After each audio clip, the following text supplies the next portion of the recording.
Halo Pak,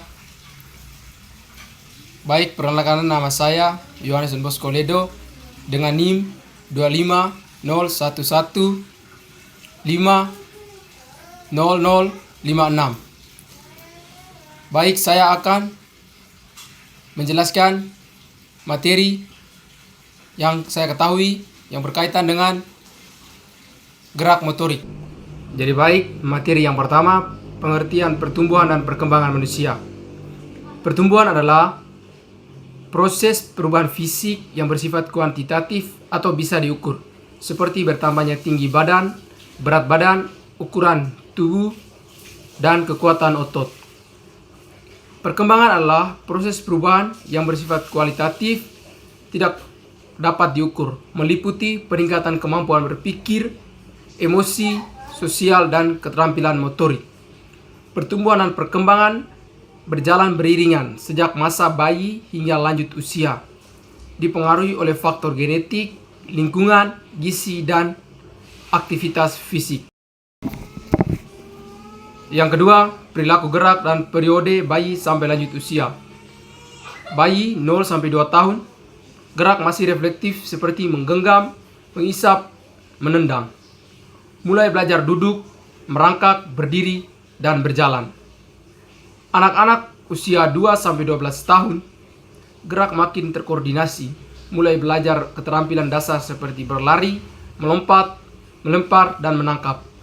Remaja usia 13-20 tahun, gerak menjadi lebih kompleks. Koordinasi dan kekuatan otot meningkat seiring perubahan fisik dan hormon. Dewasa 21-50 tahun, gerak lebih efisiensi, stabil, dan menggunakan aktivitas kerja atau olahraga. Lanjut usia 50 tahun ke atas, kemampuan gerak mulai menurun, otot melemah, kecepatan reflektif berkurang sehingga berlatih latihan fisik agar tetap bugar. Yang ketiga, keterampilan gerak dasar atau fundamental motor skill. Keterampilan gerak dasar adalah kemampuan tubuh untuk melakukan gerakan dasar yang menjadi pondasi bagi keterampilan olahraga dan aktivitas sehari-hari.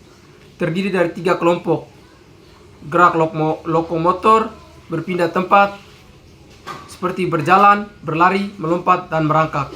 Gerak non-lokomotor, tidak berpindah tempat, membungkuk, memutar, menekuk, dan merangkak. Yang ketiga yaitu berikut gerak manipulatif, menggunakan alat atau benda, yaitu melempar, menangkap, memukul, dan menendang. Yang keempat, pengolahan keterampilan gerak. Pengolahan keterampilan gerak adalah proses meningkatkan kemampuan gerak melalui latihan terarah, meliputi koordinasi, mengatur kerja otot agar gerak lebih efektif, keseimbangan dan kelincahan agar tubuh dapat menyesuaikan dengan perubahan posisi atau arah, ketepatan dan kekuatan untuk mencapai hasil, gerakan yang efisien dan bertenaga. Diperlukan latihan berulang, pengamatan, dan umpan balik untuk menyempurnakan keterampilan gerak. Yang kelima, belajar gerak. Belajar gerak adalah proses memperoleh dan meningkatkan kemampuan motorik melalui latihan dan pengalaman. Tahapannya ada 3, yaitu yang pertama, kognitif. Kognitif meliputi memahami gerak masih banyak kesalahan. Yang kedua, asosiatif, mulai memperbaiki gerakan, kesalahan berkurang. Yang ketiga, otonom, gerak dilakukan otomatis tanpa berpikir lama. Faktor yang memengaruhi belajar gerak antara lain motivasi, kondisi fisik, latihan teratur, dan bimbingan guru atau pelatih. Yang keenam, konsep dan teori analisis gerak. Analisis gerak adalah kegiatan mengamati, menilai, dan memperbaiki cara seorang melakukan gerakan agar lebih efisiensi dan benar. Tujuannya untuk meningkatkan performa gerak, mencegah cedera, mengembangkan strategi latihan. Teori analisis gerak melibatkan pemahaman biomekanika, yaitu gaya, tumpuan, keseimbangan, anatomi tubuh, serta fungsi otot dan sendi dalam setiap gerakan. Sekian dari saya.